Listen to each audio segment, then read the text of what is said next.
प्रश्न है 10.5 सेमी त्रिज्या और 120 डिग्री केंद्रीय कोण वाले एक त्रिज्य खंड को एक शंकु बनाने के लिए इसकी दो सीमक त्रिज्याओं को मिलाकर मोड़ा जाता है। इस प्रकार बने हुए शंकु का आयतन क्या है सेमी क्यूब में। अब यहाँ पे भी ये सेमी है और ये केंद्रीय कोण वाला एक त्रिज्य खंड है। त्रिज्य खंड ऐसे होता है, ये नॉर्मल ऐसे त्रिज्य खंड, ठीक है। अब इसकी ये त्रिज्या है 10.5, ये 10.5 और इसका जो केंद्र में थीटा का कोण दे रखा है वो 120 डिग्री। अब इसको मोड़ेंगे और एक ऐसे शंकु बनाएंगे ऐसे, ठीक है, शंकु बनाएंगे, कन्वर्ट करेंगे। तो इन त्रिज्याओं को मोड़ना आपस में। तो ये जब मुड़ेगी तो इसकी जो ये जो चाप की लंबाई है वो इसकी परिधि के बराबर होगी। किसके बराबर होगी? इसकी परिधि के बराबर। तो हम चाप की लंबाई यहां से निकाल सकते हैं। चाप की लंबाई बराबर क्या होती है? पाई आर थीटा बटा 180 डिग्री। पाई को ऐसा कैसा रखा? आर की वैल्यू 10.5 है ना।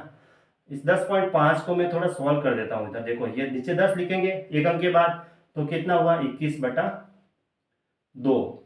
5 से काट दिया तो यहाँ लिख देता हूं मैं 21/2। थीटा की वैल्यू 120 है बटा 180 डिग्री। ऐसा कैसा? ये 0 से 0 कट गया, 2 से इसको काटा 6 बार, 6 से इसको 3 बार और ये 7 बार, तो कितना आया? 7 पाई।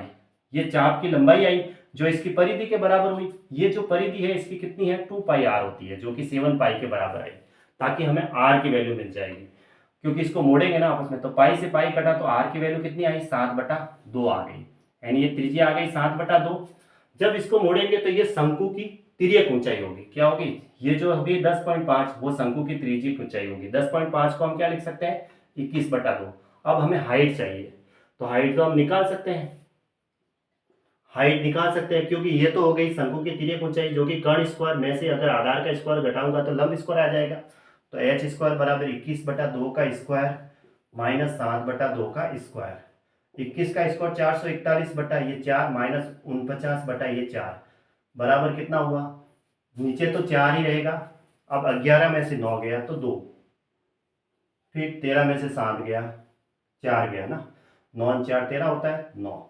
फिर यहाँ रहा 392, तो h बराबर क्या हुआ? इतने से ये माइनस कर √392/4, ये आया h की वैल्यू। अब थोड़ा सा इसको सॉल्व कर देते हैं। नीचे तो क्या है? 4 का वर्गमूल 2 हो जाएगा। 392 का देखते हैं। 392 के ऐसे अभाज्य गुणनखंड कर दो, नहीं हो तो पहले देखो 2 का भाग जाता है, 2 एकम 2, 9 दूनी 18, फिर 6 दूनी 12, 2 का जाता है 9 दूनी 18 और 8 दूनी 16, फिर 2 का जाता है तो ये 49 हुआ। फिर हमें पता है कि ये तो 7 और 7 होगा, ठीक है। अब इसका हम वर्गमूल लेंगे तो इन दोनों का तो एक हो जाएगा, तो एक साथ कॉमन लेंगे आ जाएगा, और इन दो जोड़ों का एक 2 है जो बाहर आ जाएगा वर्गमूल से। तो h बराबर क्या हो जाएगा? 7 गुणा 2, और इसके लिए जोड़ा नहीं बन रहा है तो इसके लिए अंडरूट के अंदर रहेगा। तो 7 दूनी 14 बाहर आ गया और अंडरूट के अंदर 2 रहा, और 4 का वर्गमूल भी 2 हो गया। तो 2 से इसको काटा तो कितना आया? 7। तो h बराबर 7√2 सेंटीमीटर। अब हमें शंकु का आयतन निकालना है, तो शंकु का आयतन निकाल सकते हैं। शंकु का आयतन बराबर होता है 1/3 पाई आर स्क्वायर एच। ये होता है 1/3। पाई भी चाहिए हमें आंसर में, तो पाई को वैल्यू 22/7 नहीं रखेंगे। आर की वैल्यू कितनी है? 7/2 है। 7/2 का स्क्वायर यानी कि 7/2 गुणा 7/2। अब एच की वैल्यू क्या है? 7√2। अब नीचे देखो, नीचे तो 3 दूनी 6 दूनी 12 बन गया। 7 गुणा 7 गुणा 7, 7 का क्यूब 343 होता है। तो 343 √2 ऐसा कैसा और पाई भी ऐसा कैसा, और नीचे क्या आया? 12। तो ये सेमी क्यूब में इसका आंसर हो गया, है ना। ऑप्शन ऑप्शन डी राइट है। 343 √2/12 पाई, ये इसका आयतन हो गया।